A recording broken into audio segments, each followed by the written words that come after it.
राधा स्वामी जी। बाणी बाणी अज्ञात अनामी सतनाम सत्पुरुष की। आज की सत्संग वीडियो का विषय है सुन्न महासुन्न, इससे पार अनामी देश में कैसे जाया जा सकता है। जो ये मंजिलें हैं, क्या ये मंजिलें सच में हैं या कोई अवस्थाएं हैं, इनके बारे में भी हम जानने की चेष्टा करेंगे। तो चलिए अपने अपने गुरु महाराज को याद करते हुए, अपने अपने गुरु महाराज की जो भी बख्शिशें हैं उनको महसूस करते हुए आज की सत्संग वीडियो आरंभ करते हैं। गुरु प्यारी सत्कारयोग साथ संगत जी, आज की चर्चा एक कहानी से शुरू करना चाहूँगा। कहानी है, एक धर्मगुरु ने एक रात एक सपना देखा। सपने में उसने देखा कि वह स्वर्ग के द्वार पर पहुंच गया है। जीवन भर उसने स्वर्ग की ही बातें की थी और जीवन भर स्वर्ग का रास्ता क्या है ये लोगों को बताया था। उसे निश्चित था कि जब मैं स्वर्ग के द्वार पर पहुंचूंगा तो स्वयं परमात्मा मेरे स्वागत को तैयार रहेंगे। लेकिन वहां द्वार पर तो कोई भी नहीं था। द्वार खुला भी नहीं था, बल्कि बंद था। द्वार इतना बड़ा था कि उसके और छोर को देख पाना संभव नहीं था। उस विशाल द्वार के समक्ष खड़े होकर वह एक छोटी चींटी जैसा मालूम होने लगा। उसने द्वार को बहुत खटखटाया, लेकिन उस विशाल दरवाजे पर उस छोटे से आदमी की आवाज भी पैदा हुई या नहीं, इसका पता चल पाना बड़ा कठिन था। वह बहुत डर गया। निरंतर उसने यही कहा था कि परमात्मा ने अपनी ही शक्ल में आदमी को बनाया और आज इस विराट द्वार के समक्ष खड़े होकर वह इतना छोटा मालूम होने लगा। बहुत चिल्लाने, बहुत दरवाजा पीटने पर दरवाजे से कोई एक बड़ी छोटी खिड़की खुली और किसी ने झांका। जिसने बाहर झांका उसकी 1000 आंखें होंगी और इतनी तेज रोशनी थी उन आंखों की कि वह धर्मगुरु दीवार के एक छोटे से कोने में सरक गया। इतना डर गया और चिल्लाया कि आप कृपा करें और चेहरा भीतर रखें। हे परमात्मा, आप चेहरा भीतर रखें, मैं बहुत डर गया हूं। उस 1000 आंखों वाले व्यक्ति ने कहा, मैं परमात्मा नहीं हूं, मैं तो यहाँ का पहरेदार हूं, द्वारपाल हूं। तुम कहाँ हो? मुझे दिखाई नहीं पड़ते। तुम कितने छोटे हो और कहाँ छिप गए हो? उस धर्मगुरु ने चिल्लाकर कहा कि मैं परमात्मा के दर्शन करना चाहता हूँ और इस स्वर्ग में प्रवेश करना चाहता हूँ। उस द्वारपाल ने पूछा, तुम हो कौन और आए कहाँ से हो? धर्मगुरु ने कहा कि आपको पता नहीं, मैं एक धर्मगुरु हूँ और पृथ्वी से आ रहा हूँ। उस 1000 आंख वाले आदमी ने कहा, ये पृथ्वी कहाँ है?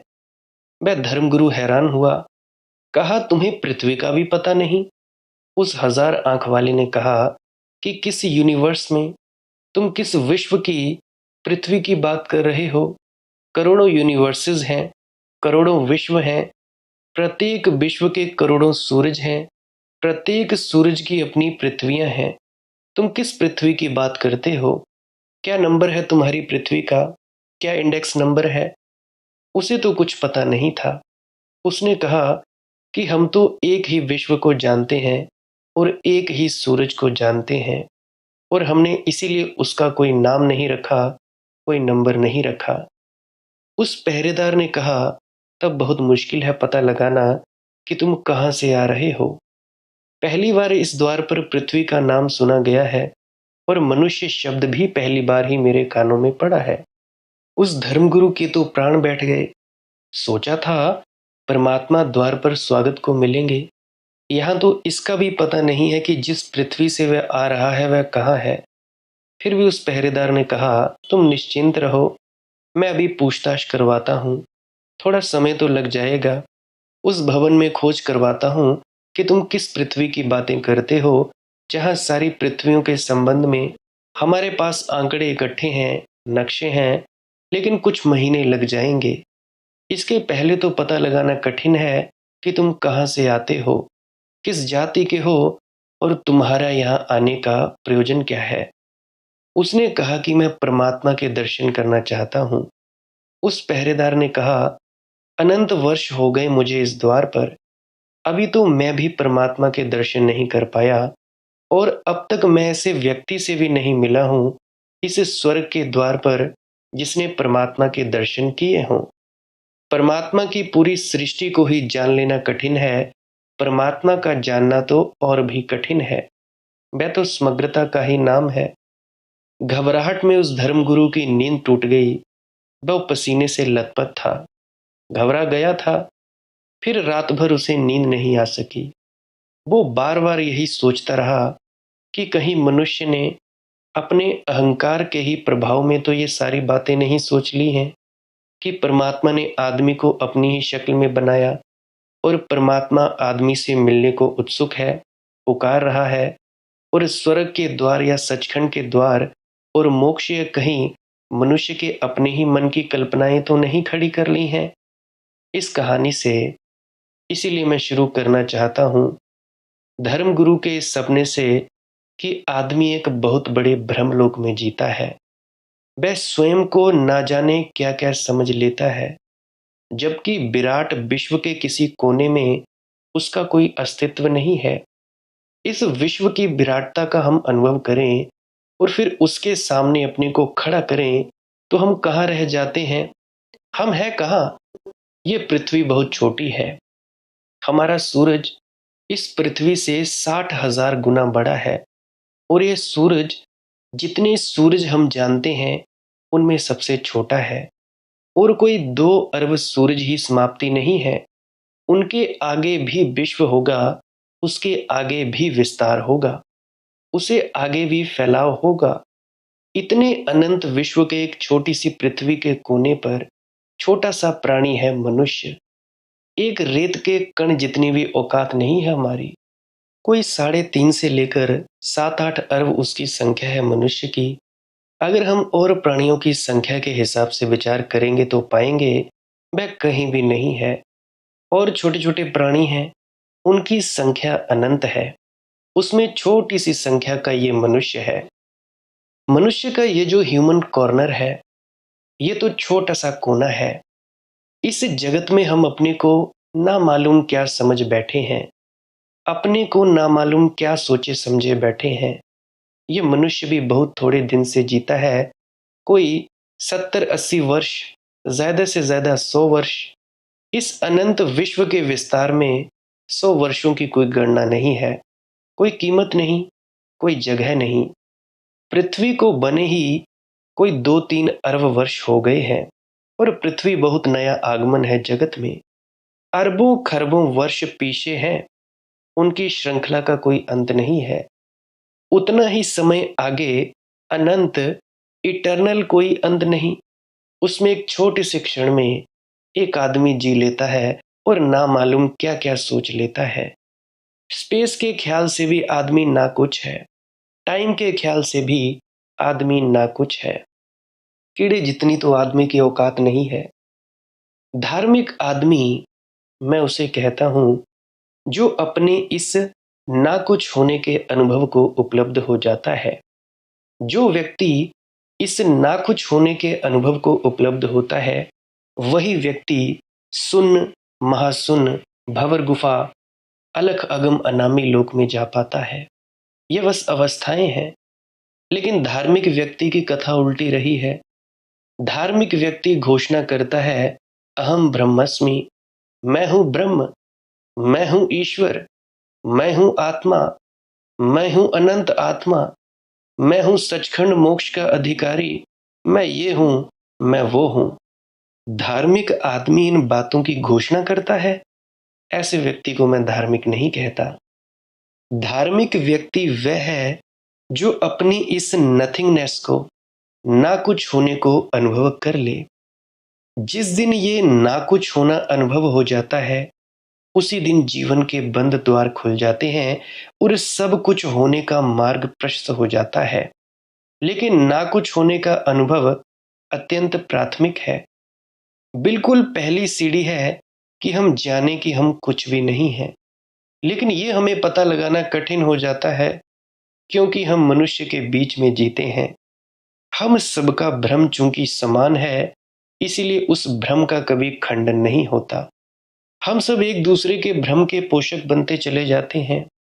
जब पहली बार गैलीलियो और उसके साथियों ने कहा कि सूरज पृथ्वी का चक्कर नहीं लगाता है, पृथ्वी ही चक्कर लगाती है सूरज के, तो मनुष्य के अहंकार को बड़ा धक्का पहुंचा।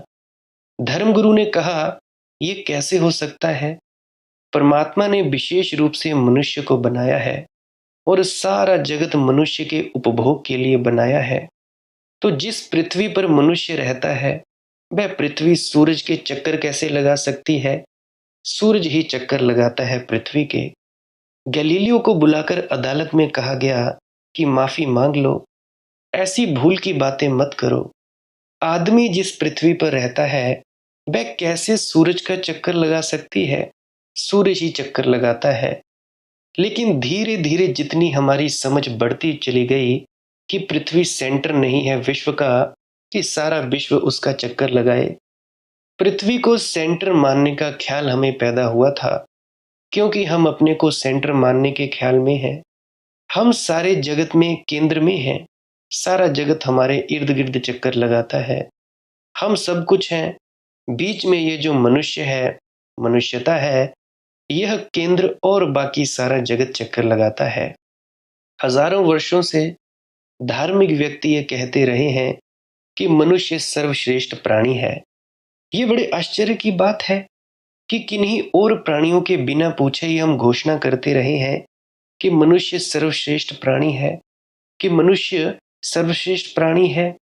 ना तो हमने चींटियों से पूछा, ना हमने पक्षियों से पूछा।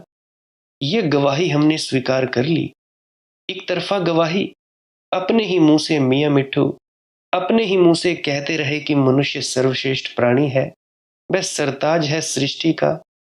बिना किसी दूसरे प्राणी से पूछे हमने यह घोषणा कर दी है। और चूंकि किसी प्राणी को इस घोषणा का पता भी नहीं है, इसलिए कोई प्रतिवाद भी नहीं आता, कोई इनकार भी नहीं करता।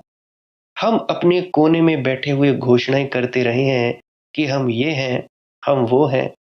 अगर पशु पक्षियों से पूछा जाए और किसी दिन हम जान सकें कि वे क्या सोचते हैं, तो शायद ही कोई ऐसा प्राणी की जाति मिले जो अपने मन में ये ना सोचती हो कि हम सर्वश्रेष्ठ हैं। चींटियां सोचती होंगी हम हैं, बंदर सोचते होंगे हम हैं। डार्विन ने कह दिया है कि मनुष्य विकसित हुआ है बंदरों से। अगर बंदरों से पूछा जाए तो बंदर ये कभी मानने को राजी ना होंगे कि आदमी उनके ऊपर एक विकास है। वह तो यही मानेंगी कि आदमी है, वह हमारा एक पतन है। हम दरख्तों पर कूदते छलांगते हैं, आदमी जमीन पर सरकता है। यह हमारा पतन है। हमारी जाति से कुछ लोग पतित हो गए हैं, नीचे पतित हो गए हैं और वे आदमी हो गए हैं। ये एवोल्यूशन नहीं है। अगर बंदरों का कोई डार्विन होगा तो इसको एवोल्यूशन या विकास मानने को तैयार नहीं होगा कि आदमी विकसित हो गया है। लेकिन आदमी मानने को राजी हो गए। आदमी के अहंकार को जो भी चीज पुष्ट करती है, वह मानने को एकदम राजी हो जाता है। पृथ्वी केंद्र थी, मनुष्य सर्वश्रेष्ठ प्राणी है। लेकिन धीरे धीरे रोज रोज ये बातें छिनती चली गई। विज्ञान न रोज रोज चोट की। पहली चोट ये हुई कि पृथ्वी केंद्र न रही। जिस दिन पृथ्वी केंद्र न रही, उसी दिन बहुत बड़ा धक्का मनुष्य के अहंकार को पहुंचा। हम सोचते थे कि मनुष्य के भीतर जितना घुसेंगे उतना ही परमात्मा उपलब्ध होगा, उतना ही आत्मा का दर्शन होगा। इधर अगर सिगमंड फ्राइड, उसने कहा कि मनुष्य के भीतर जितना घुसो, सिवाय काम वासना के कुछ उपलब्ध क्या होता है। बहुत घबराहट सारी दुनिया में फैली। आदमी ने फिर इनकार किया कि कैसी फिजूल की बातें हैं, भीतर तो है परमात्मा और ये फ्राइड कहता है कि भीतर है काम वासना। ये सब बड़ी गलत बातें हैं। लेकिन जितनी हमारी समझ बढ़ी, पता चला कि आदमी के सामान्य केंद्र पर काम वासना ही है। वह उसी से जन्मता है, उसी में जीता है, उसी के लिए जीता है। उसके ऊपर उठने की कोशिश नहीं करता और उसी में समाप्त हो जाता है। और एक बड़ा धक्का लगा और एक केंद्र अहंकार का टूट गया।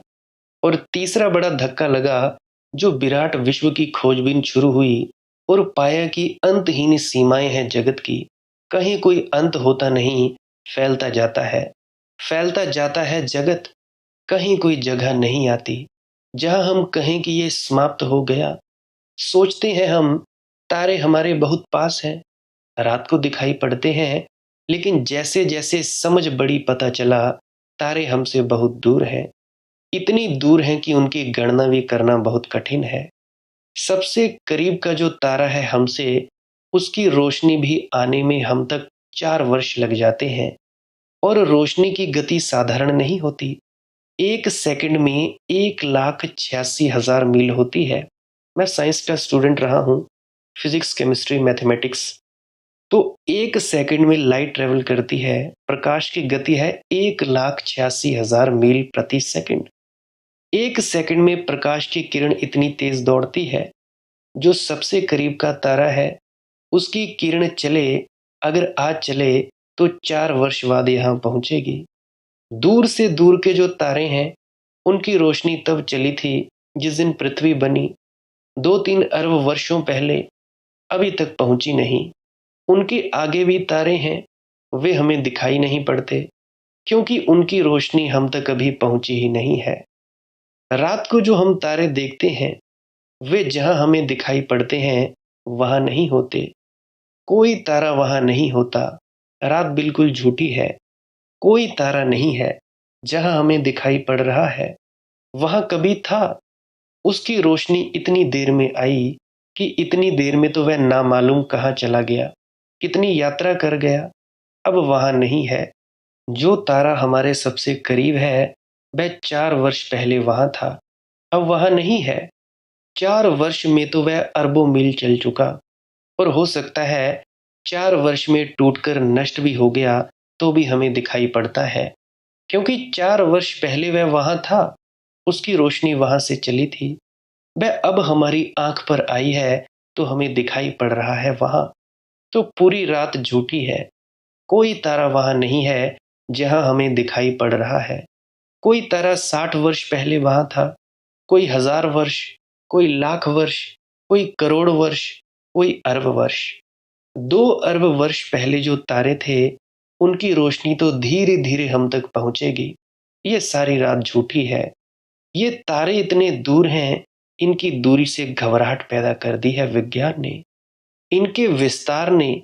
ये तो जो इतना एक्सपेंडिंग जगत है, इसने आदमी को एकदम छोटे से छोटा कर दिया है। वह कहीं भी नहीं रह गया, उसकी कोई गणना नहीं रह गई, उसका कोई हिसाब नहीं रह गया। धार्मिक दृष्टि से धार्मिक आदमी को बड़ी चोटें पहुंची हैं। मेरी दृष्टि से धार्मिक आदमी को चोट पहुंचनी नहीं थी, बल्कि धार्मिक आदमी की गहराई बढ़नी थी इन बातों से। क्योंकि इन बातों से ये पता चलना शुरू हुआ कि हम कुछ भी नहीं हैं और हमारा ये पुराना भ्रम टूटा कि हम सब कुछ अपने को मानकर बैठे थे। उस भ्रम को धक्के लगे, उससे सारी दुनिया को धार्मिक जगत एकदम हिल गया, कांप गया जगत। उसे लगा कि ये आदमी तो कुछ भी नहीं है, तो फिर गहरी घोषणाएं, हमारी अमरता की घोषणाएं, हमारी आत्मा की, ब्रह्म की, ईश्वर की, सचखंड की, मोक्ष को पाने की घोषणाएं, इनका क्या होगा? लेकिन मेरी दृष्टि से विज्ञान की इन जो 400 वर्षों की खोजों ने असली धार्मिक आदमी को पैदा करने की भूमिका उपस्थित कर दी है। असली धार्मिक आदमी का पहला लक्षण है अपने को ना कुछ होने को जान लेना। और जिस दिन कोई अपनी पूरी नथिंगनेस, परिपूर्णता में जान लेता है, उसी दिन शून्य को उपलब्ध हो जाता है। आज की सुबह इस संबंध में थोड़ी सी बात आपसे कहना चाहता हूं। हम कुछ भी नहीं हैं। ये बोध हमारा गहरे से गहरा हो जाना चाहिए। फिर से कहना चाहूंगा, जब भी तुम अपने भीतर की यात्रा करोगे, तुम्हारी अलग अलग अवस्थाएं आएंगी। सबसे पहले क्या होता है, जरा फिर से हम जान लेते हैं। तुम लोगों को ये जप सिमरन दिया जाता है, कारण क्या है इसका? देखो, तुम्हारे भीतर 1 घंटे में 70 से 80 हज़ार करीब-करीब विचार चलते हैं। अगर 1 घंटे में इतने विचार ना चलकर एक ही विचार चले, मान लो तुम लोग जपते रहो राम, राम, राम, राम, राम, राम, तो जब पूरे 70,000 विचार ना चलकर तुम्हारे भीतर एक ही विचार राम, राम चलेगा, तो इस राम, राम में तुम्हारे मन की पूरी शक्ति लग जाएगी। या जो भी तुमको 5 नाम मिले हैं, 3 नाम मिले हैं, 2 नाम मिले हैं, इससे कोई ज़्यादा फ़र्क नहीं पड़ता। चाहे तुम राधा स्वामी पद से हो, चाहे तुम कबीरपंथी हो, निरंकारी हो, अरे कहीं से भी हो, मुझे कोई फ़र्क नहीं पड़ता। मेरा उपदेश सभी के लिए है। तो मैं क्या कह रहा था कि जब भी तुम लोग जप करते हो, तो 70,000 विचार नहीं चलते हैं। उसकी जगह केवल एक विचार चलता है, राम, राम, राम, राम, राम, राम, एक ही ये चलता रहता है। तो जब ये एक विचार चलता है, तो इसको हम बोल देते हैं मंत्र। परंतु अब भी हम गुलाम हैं अपने मन के। इसके बाद दूसरा कदम क्या करना होता है? दूसरे कदम में इस एक जो राम राम के या 5 नाम का जो अंदर में आपके विचार चलता है, उसको छोड़ना आसानी हो जाती है। अब देखो, 100 चीज़ें हो तुम्हारे हाथों में। अब 100 चीज़ें तुम्हारे हाथों में हो, तो तुम्हें बड़ा भार मालूम होता है। अगर मैं उन 100 चीज़ों को एक डब्बे में बंद कर दूँ और आपके हाथ में दे दूँ, तब आपको उठाना बड़ा आसान होता है। खैर, तुम्हारे 2 हाथ ही तो हैं और 10 उँगलियाँ हैं, तो इतनी चीज़ें आप लोग एक साथ ऐसे नहीं ले सकते। तो अगर उसको एक डब्बे में बंद कर दूँ, फिर आप आसानी से ले सकते हो और छोड़ सकते हो। उसी तरह से ये जो तुम्हारे अंदर मन में विचार चलते हैं, इन विचारों की एवज़ में एक विचार पैदा किया जाता है और ये विचार तुम खुद पैदा करते हो। किसी ने 5 नाम दे दिया गुरु ने, कोई राधा स्वामी जप रहा है, कोई राम, राम, राम, राम जप रहा है, कोई राधे, राधे, राधे जप रहा है, कोई कृष्ण, कृष्ण जप रहा है, कोई ओम नमः शिवाय जप रहा है, कोई महामृत्युंजय मंत्र जप रहा है। तो इन जपने का मकसद ये था कि तुम्हारा मन कॉन्सन्ट्रेट हो जाए, एकाग्र हो जाए। जब एकाग्र हो जाए, तो वो एक विचार चलेगा। मान लो ओम नमः शिवाय चल रहा है, तो इस ओम नमः शिवाय के विचार को छोड़ना आसानी होगी उन विचारों के एवज़ में जो 70,000 विचार तुम्हारे अंदर में चलते थे। मेरे ख्याल से तुम लोग समझ पा रहे हो। नहीं समझ आए, फिर से कमेंट में लिख देना, फिर से अगली वीडियो में समझाने की चेष्टा करूँगा। अब जब तुम्हारे भीतर एक विचार ही चलता रहा है, एक विचार चल रहा है राधा स्वामी जी, ओम नमः शिवाय, ओम नमः शिवाय, ओम नमः शिवाय, तो उसके बाद इस विचार को भी छोड़ देना है। जैसे ही तुम लोग इस विचार को छोड़ोगे, उसके बाद क्या दशा आएगी? हो सकता है तुम लोगों को अंधेरा दिखे अपने भीतर, किसी को प्रकाश दिख सकता है, या किसी को जप करते-करते भी प्रकाश दिख सकता है, या किसी को ये अनहद नाद की ध्वनि भी सुनाई दे सकती है। तो इसको बस सुनते जाना है। अनहद नाद की ध्वनि सुनते-सुनते, अपने आप ही सुनते-सुनते तुम लोग लीन हो जाओगे, करोगे कुछ नहीं। जैसे बाहर का संगीत सुनते हो, कहीं टीवी लगा है, आपके मोबाइल में गाने चल रहे हैं, आप बस सुनते हो और क्या करते हो? कुछ भी नहीं। उसी प्रकार से अगर तुम्हारे भीतर ये शब्द धुन चलने लगे, तो उसको सिर्फ सुनना है। सुनते-सुनते तुम्हारी अवस्था बदलती चली जाएगी। या प्रकाश दिख गया, देखते-देखते तुम गायब हो जाओगे और सिर्फ प्रकाश ही बचेगा। इतनी बात समझ में आ गई? अब वो लोग जिनको कुछ भी नहीं दिखाई देता, अब जब तुम नाकुछ हो जाते हो, तुम अपने शरीर को भूल जाते हो। देखो, मन का इलाज तो हमने कर दिया मंत्र के द्वारा। पहले मंत्र के द्वारा सारे विचारों को हटाकर एक विचार पैदा किया, फिर उसके बाद तुम लोगों ने वो विचार भी छोड़ दिया। जब वो विचार भी छोड़ दिया, उसके बाद तुम धुन सुनने लगे या शून्य होने लगे। जब शून्य होने लगे, याद रखें भजन के वक्त तुम लोगों ने किसी भी प्रकार का जप नहीं करना है, किसी भी गुरु की शक्ल, पदार्थ, बहन, भाई, यार दोस्त उनकी शक्ल को याद नहीं करना है। आँखों के भीतर अंदर जो अंधेरा दिखाई देता है, उसमें ही बने रहना है। अब ये जो अंधेरा है, धीरे-धीरे तुमको अपना बाहरी शरीर भूलता जाएगा। शरीर भूलता जाएगा, तो आप पहुँच जाओगे शून्य की स्थिति में। कुछ नहीं होगा, ना कुछ चाहिए होगा, ना कुछ पाना है, ना कुछ जानना है, ना सचखंड चाहिए, ना मोक्ष चाहिए, ना मुक्ति चाहिए। यानी विचार ही नहीं है। जब ये विचार नहीं होते हैं, तो उसके बाद क्या होता है? विचारों का ना होना शून्य। धीरे-धीरे ये अवस्था गहन होती जाएगी। शून्य के बाद महाशून्य। महाशून्य का मतलब कुछ भी नहीं, नथिंग, कुछ भी नहीं। तुम्हें इस नथिंगनेस का एहसास होगा। तब इसके बाद आगे चलते-चलते उसको अवस्था को कहते हैं अनामी देश। इसकी अगली अवस्था को कहते हैं अनामी देश। मुझे शब्दों में उतारना बड़ा कठिनाई हो रही है, माफ़ करना।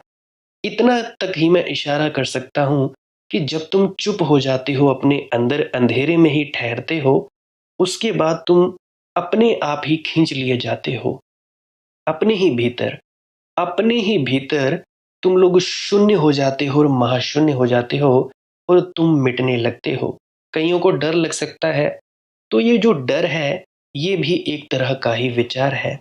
इस विचार को भी त्याग देना है, डर लगे तो लगने देना है और दृढ़ संकल्प होकर बैठे रहना है, आँख बंद रखनी है, ये देखना है कि होता क्या है। चाहे जो मर्ज़ी हो जाए हम देखेंगे, चाहे ये हो जाए, वो हो जाए, हमने बस देखना ही है।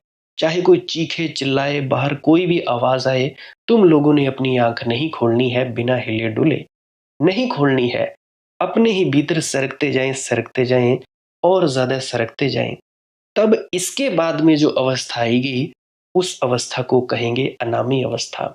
अनामी अवस्था में क्या होता है कि तुम लोग जानने वाले को जान लेते हो।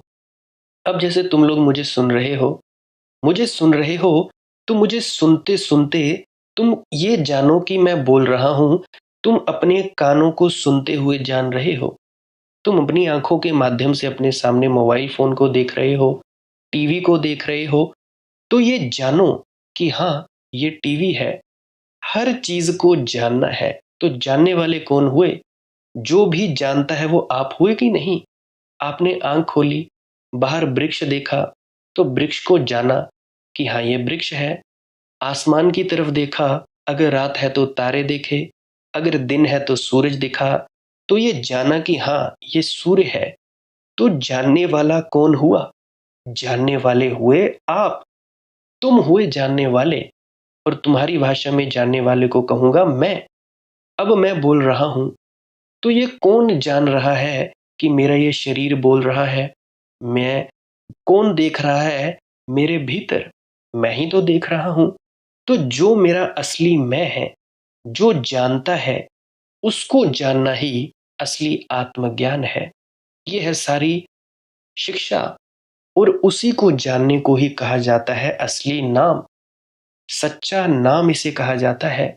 ना तो ये 5 शब्द नाम है, ना ये जो अनहद नादुर शब्द धुन है, ना ही ये नाम है।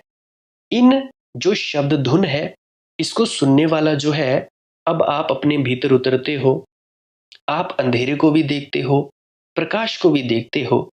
अब इस अंधेरे को देखने वाला भी तो कोई है आपके भीतर, इस प्रकाश को भी देखने वाला तो कोई है आपके भीतर, इस अनहद नाद की ध्वनि को भी सुनने वाला तो कोई है आपके भीतर। तो जो सुन रहा है, उसको जानना है। जानने वाले को जानना ही असली आत्मज्ञान है। इस खुदी को जानना कि हम हैं कौन भई? वो कहते हैं ना, नो दाई सेल्फ, अपने आप को जानो। 24 घंटे सतत तुम्हारे अंदर ये स्मरण बना रहे, याद बनी रहे कि मैं तो बस जानने वाला हूँ, या मैं जानने वाला हूँ, या मैं जानने वाली हूँ। जो भी कुछ होता है बस जानने वाले बनो। ना तो तुम शरीर हो, ना तो तुम मन हो। अब इस शरीर और मन को भी तो कोई जान रहा है कि ये शरीर है, ये मन है। अब तुम लोग रात को सोते हो, सोते वक़्त भी तो कोई जानने वाला है कि हाँ, तुम्हारा शरीर सो गया है। वो कौन है? अरे वो तुम ही तो हो। तुम लोग ही हो वो जानने वाले। जानने वाले को जानना ही सच्ची बात है। अब इसे अगर मैं नाम बदल दूँ परमात्मा, तो तुम लोग परमात्मा हो। तुम सभी पूरे-पूरे परमात्मा हो अभी और यहीं। परमात्मा होने के लिए कुछ करना नहीं पड़ता। बस चुपचाप शांत होकर, मौन होकर बैठना पड़ता है। कुछ भी नहीं करना पड़ता। ये बात बड़ी सरल है। जो व्यक्ति कम पढ़ा लिखा होगा या जो अनपढ़ होगा, बाकी ये जो पहली दूसरी कक्षा होती है हमारी सामाजिक, उसमें अनपढ़ होगा, वो मेरी बात को अच्छे से समझ पाएगा। जिनके दिमाग थोड़े बड़े हैं, पीएचडी लेवल तक पहुंचे हैं, शिक्षक हैं, उनको थोड़ी कठिनाई मालूम होगी। क्योंकि जितनी ज्यादा सरल बात, उतनी ही ज्यादा कठिनाई उसको समझने में। तो मैं क्या कह रहा हूं, तुम लोग जानने वाले बनो। तुम आंख खोलो और अपना कर्म करो। कर्म करो, ब्रश कर रहे हो तो ब्रश करते हुए तुम्हारे शरीर को कौन जान रहा है? तुम जान रहे हो। अरे तुम ही तो हो ना जो अपने शरीर को देख रहे हो ब्रश करते हुए। नहा रहे हो तुम तो जानो, खाना खा रहे हो तो जानो, बना रहे हो तो जानो, कहीं जा रहे हो तो जानो कि हाँ मेरा ये शरीर चल रहा है। तो जानने वाले बनो, साक्षी बनो, दृष्टा बनो। तुम्हारे मन के अंदर सवाल उठा, कोई भी किसी भी प्रकार का विचार उठा, तो तुम बस जानने वाले रहो कि हाँ, मैं ये जान रहा हूं कि ये विचार उठ रहा है। किसी भी प्रकार का विचार है, उसकी तह तक जाओ। तो जब तुम उसकी जड़ में चले जाओगे, तह में चले जाओगे, उस विचार को काटा जा सकता है। कोई भी समस्या आ गई, किसी भी प्रकार की समस्या आ गई, तुम अपने आपे में रहो। तुम बस ये देखो कि मैं जानने वाला हूं, मैं कुछ नहीं करता। हाथ से काम होता जाएगा, परंतु तुम्हारे भीतर कोई ऐसा स्थिर चीज है जो हमेशा सहज रहती है, स्थिर रहती है, और तुम्हें चिंताग्रस्त होते हुए भी देखती है, तुम्हें दुखी होते हुए भी देखती है, सुखी होते हुए भी देखती है। तो जो तुम्हारा आत्मा है, ये जो जानने वाला है, ये आत्मा है। इसके बाद तुम्हारी असली शिक्षा शुरू होती है, तुम्हारी असली परीक्षा शुरू होती है। जो जो तुम ध्यान करते हो, ये महज एक ट्रेनिंग के सिवाय और कुछ नहीं है। ध्यान में तुम लोग जागृत होने की कोशिश करते हो, इस जानने वाले को जानने की कोशिश करते हो। तो जो व्यक्ति बाहरी व्यवहारिक मार्ग में बिल्कुल खराब है, उसका ध्यान बिल्कुल जीरो, नकारा, बेकार है। सारी उम्र समाधियां करता फिरे।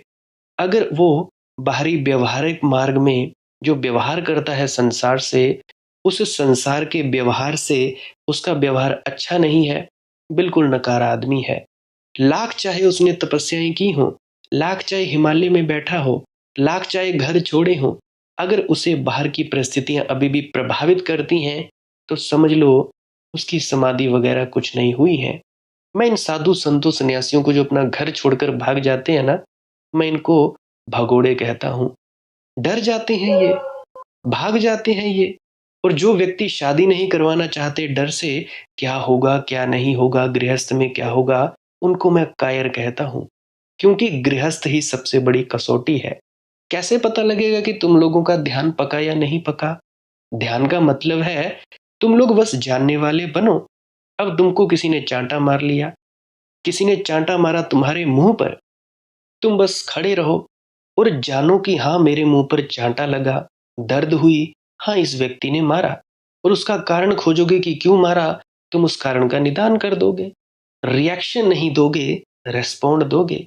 जैसे महात्मा बुद्ध के ऊपर एक व्यक्ति थूक गया था, तो उन्होंने जाना कि हाँ इस व्यक्ति ने मेरे ऊपर थूका।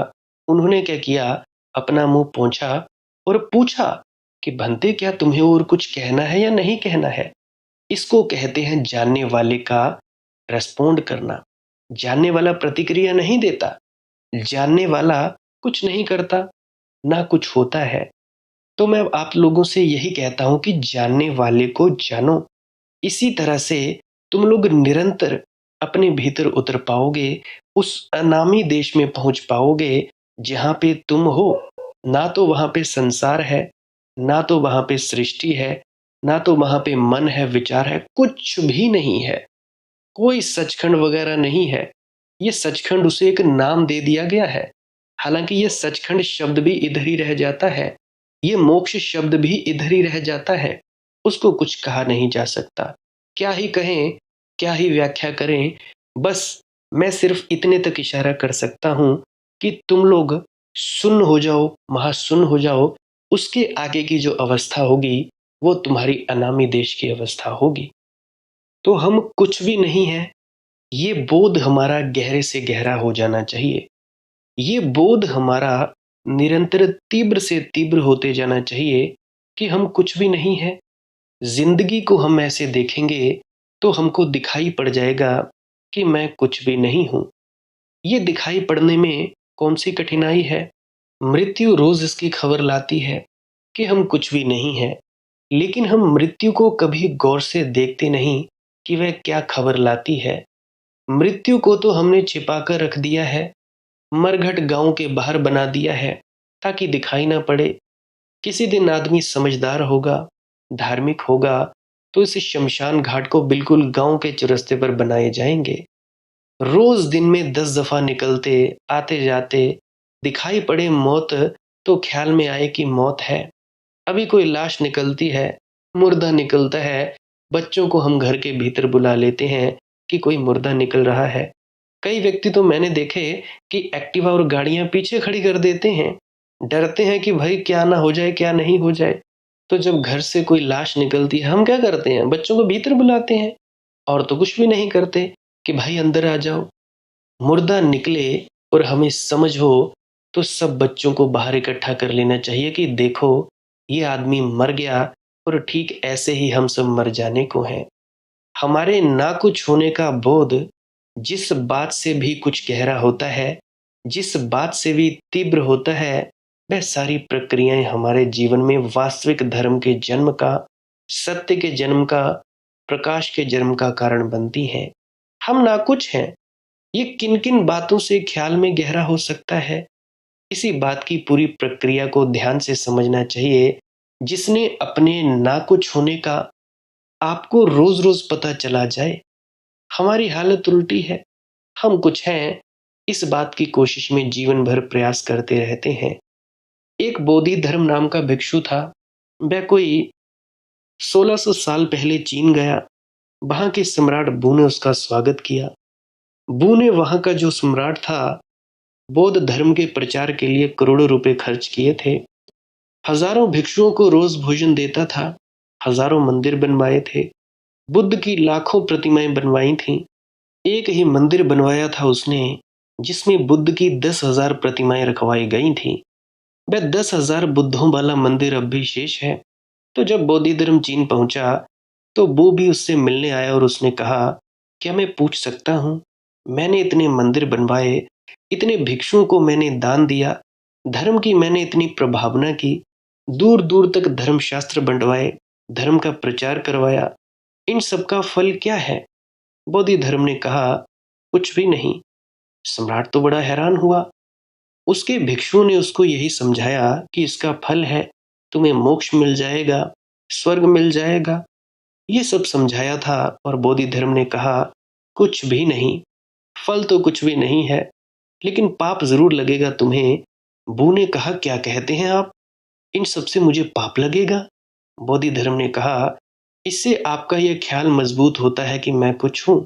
मैंने इतना किया, इतने मंदिर बनवाए, इतने धर्मशास्त्र छपवाए, इतना प्रचार करवाया, इससे आपका यह ख्याल मजबूत हुआ कि मैं कुछ हूं।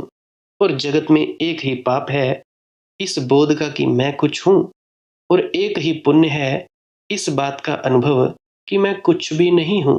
वो तो नाराज हो गया, क्योंकि जिसने इतना किया हो और भिक्षु ने उससे कहा इसका कोई फल नहीं, उल्टा पाप है, तो वह नाराज होकर चला गया और उसने आज्ञा दे दी कि बोधि धर्म उसके राज्य में नहीं ठहर सकेगा। बोधि धर्म को आज्ञा आई कि बू ने कहलवाया कि तू इस राज्य से नहीं ठहर सकोगे। बोधि धर्म ने कहा, वह गलती में है।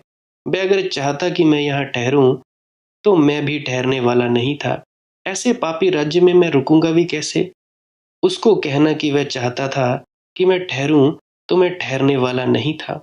उसकी आज्ञा की कोई जरूरत नहीं, मैं तो जा ही रहा था।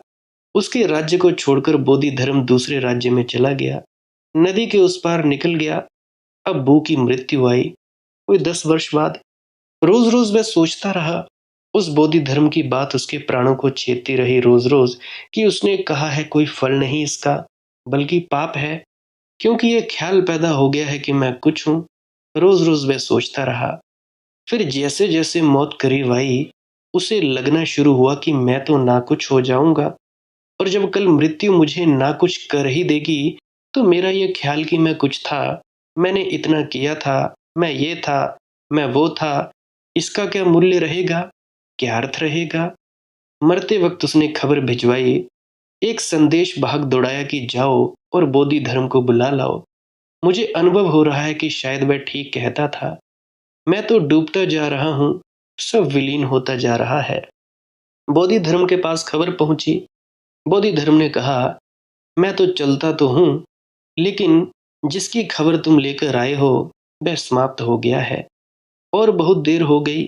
जब मैंने कहा था, अगर वह तभी जान लेता कि मैं कुछ भी नहीं हूँ, तो परम जीवन का उसे अनुभव हो जाता। मृत्यु के क्षण में तो सभी जानते हैं कि हम कुछ भी नहीं है, लेकिन जीवन में जो जान लेते हैं वे बड़े धन्य भागी हैं। जो जीते जी मरने की कला जान लेते हैं वे बड़े धन्य भागी हैं। जीवन में ही जो इस सत्य को जान लेता है कि मैं कुछ भी नहीं हूँ, मृत्यु में तो इस सत्य को जान लेता है कि मैं कुछ भी नहीं हूँ। मृत्यु में तो इस सत्य को सभी जान ही लेना पड़ता है, लेकिन तब बहुत देर हो गई, तब कोई क्रांति का समय न रहा। लेकिन जीवन में ही जो जान लेता है, जीते जी जो जान लेता है कि मैं कुछ भी नहीं हूँ, वही धन्य भागी है। च्वांगत्से का शायद आपने नाम सुना होगा लोगों ने। एक अद्भुत फकीर था। एक गांव से गुजर रहा था। गांव के बाहर सांझ का समय था, अंधेरा था। एक आदमी की खोपड़ी से उसका पैर टकरा गया। मरगट था। उसने खोपड़ी को उठाकर सिर पर लगा लिया और खोपड़ी को घर ले आया, अपने झोंपड़े पर रख लिया। उसके मित्रों ने, उसके शिष्यों ने उससे पूछा कि इस खोपड़ी को यहाँ किस लिए ले आए हो।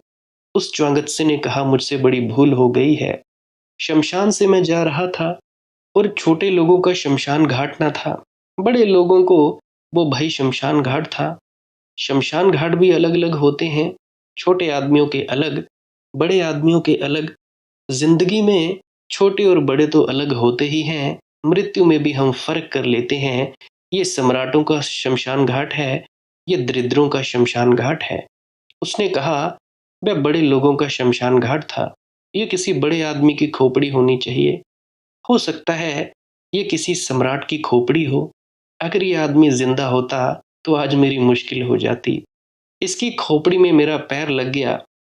कुछ भी हो, मर गया, फिर भी माफी तो मांग ही लेनी चाहिए। बड़े आदमी की खोपड़ी है, इसीलिए इसको मैं ले आया, सम्मान से घर में रखूंगा, रोज माफी मांग लूंगा। और फिर च्वांगत्से ने कहा कि ये खोपड़ी यहाँ पर रखी रहेगी, तो मुझे ये ख्याल बना रहेगा कि आज नहीं तो कल मेरी खोपड़ी की भी यही गति हो जाने वाली है।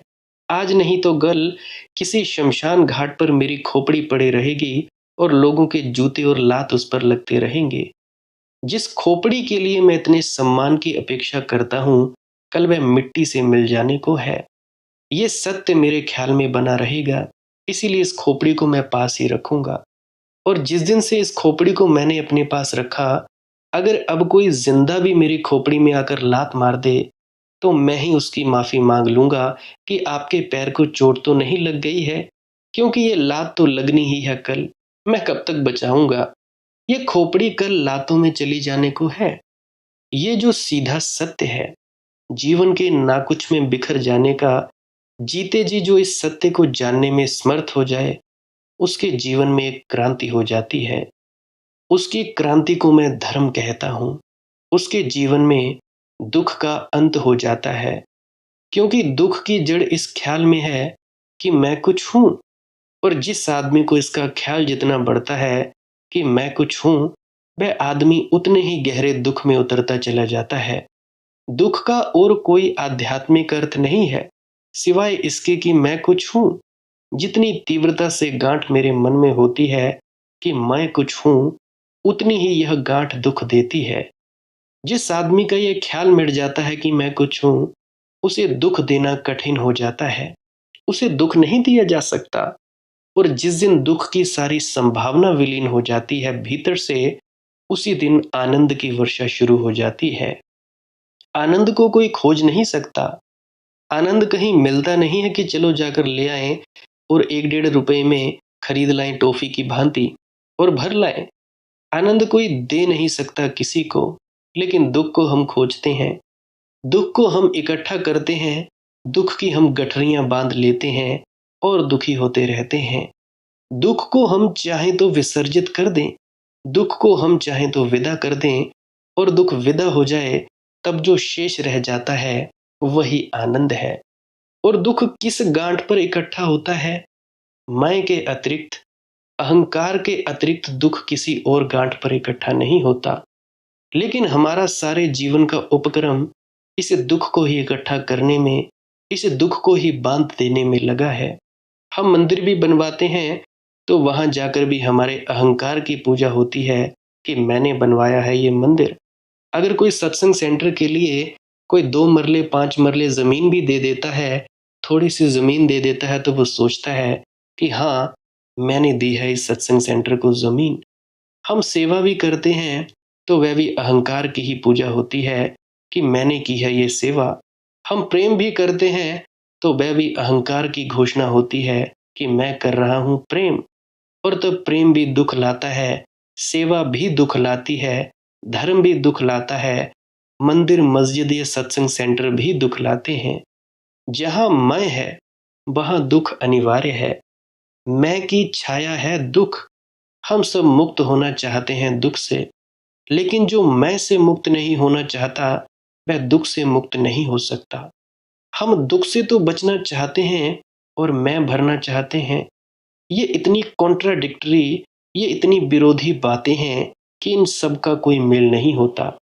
क्या ये संभव नहीं है कि हम ये जानने में समर्थ हो जाएं, सफल हो जाएं कि मैं कुछ भी नहीं हूं? इसे बहुत रूपों में विचार करें तो आदमी सफल हो सकता है।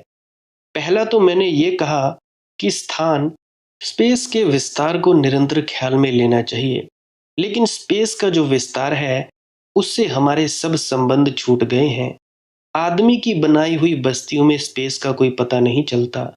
बंबई जैसी बस्ती में कब चांद निकलता है, कब डूबता है, कोई पता नहीं चलता। आदमी के मकान इतने बड़े हैं कि आकाश उसमें छिप गया।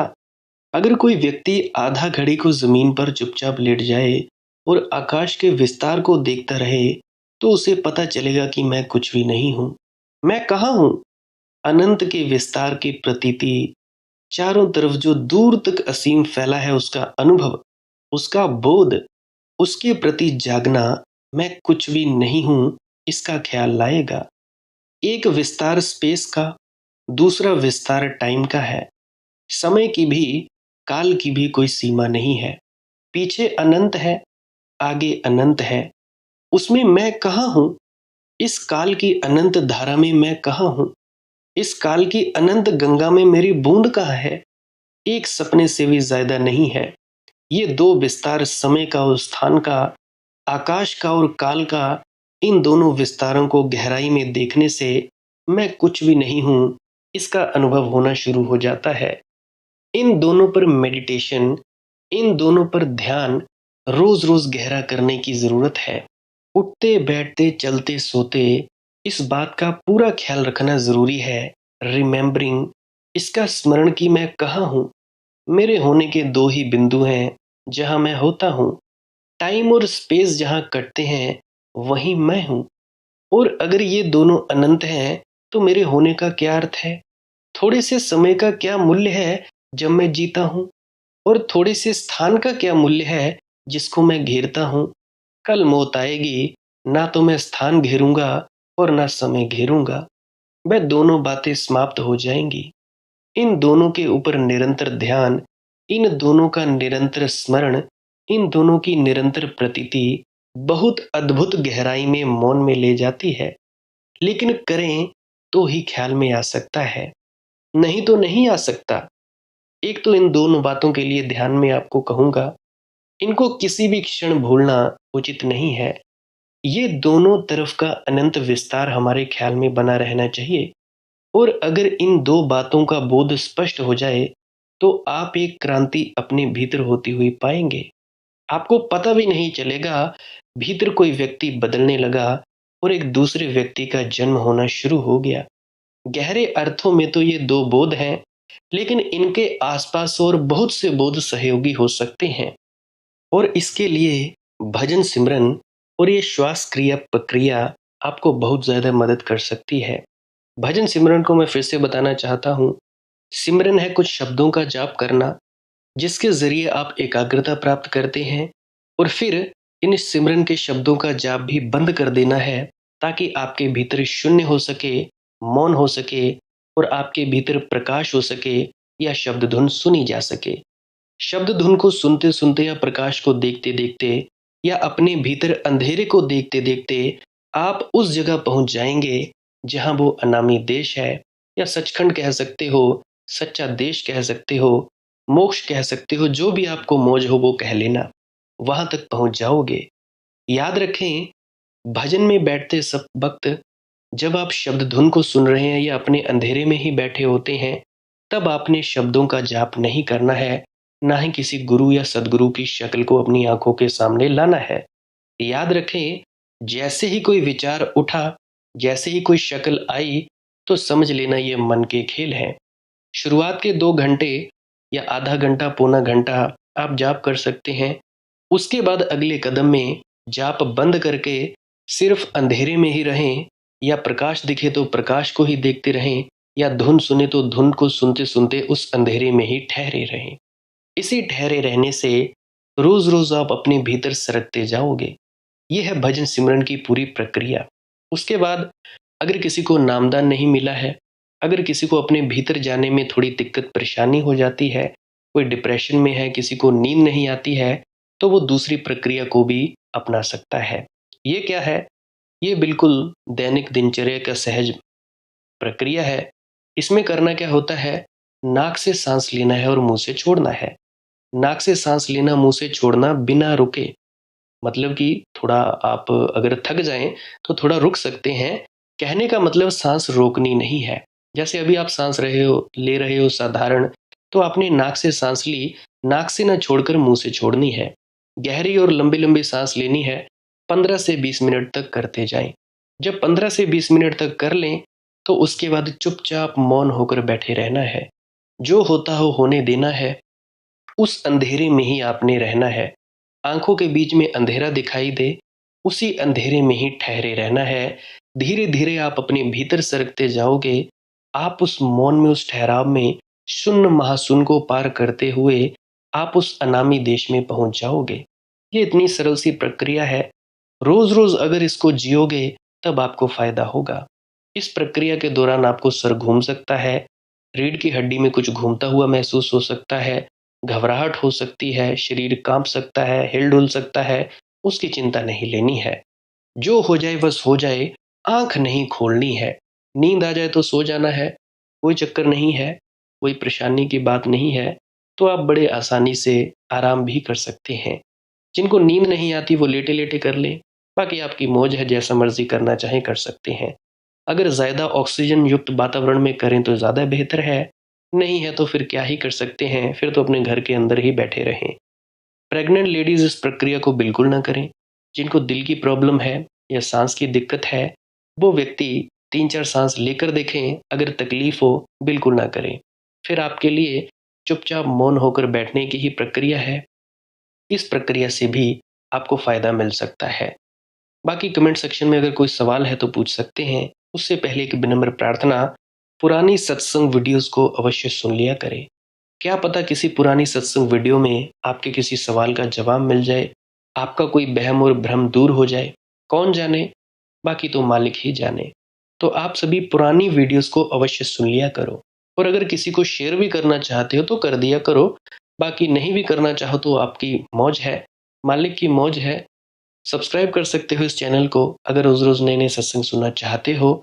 सत्संग का टाइम रहता है सुबह 5:05 में। जो भी आनंदित होना चाहता है हो सकता है।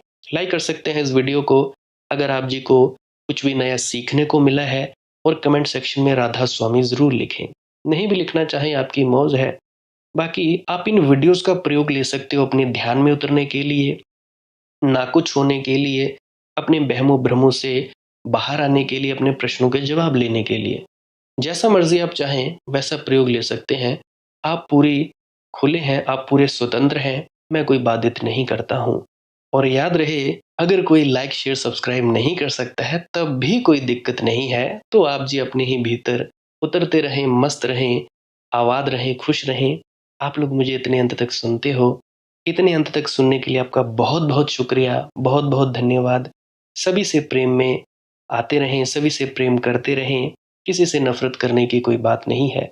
ये नहीं कि बाहर आप प्रेम का दिखावा कर रहे हैं और मन में सोच रहे हैं कि इसका ये हो जाए, वो हो जाए। नहीं, मन चित्त से तुम लोगों ने प्रेम ही करना है। प्रेम पैदा होने के लिए चुपचाप मौन होकर बैठा करें। सभी से प्रेम किया करें। किसी से नफ़रत करने की कोई दिक्कत परेशानी ना लें, क्योंकि नफ़रत करोगे तो नफ़रत मिलेगी। जो किसी के बारे में सोचोगे, वही आपके साथ हो जाएगा। वो कहते हैं ना, किसी के लिए अगर गड्ढा खोदोगे, तो उसमें पहले तुम ही गिर जाओगे। तो ये सबसे बड़ी बात है, जैसा करोगे वैसा भरोगे। तो सभी से प्रेम से पेश आते रहें। याद रहे, ये जो तुम ध्यान या भजन सिमरन करते हो, ये सिर्फ तुम्हारी ट्रेनिंग है। असली बात, असली कसौटी तब होती है, जब तुम लोग इसे व्यवहार में लाते हो। इस पूरी ज़िंदगी में जीते हो, तब ये बात होती है। बस जानने वाले को जानो, कौन है तुम्हारे भीतर जो जान रहा है? कौन है तुम्हारे भीतर जो तुम्हारे शरीर के कानों के ज़रिए मेरी आवाज़ को सुन रहा है? बस वही हो तुम।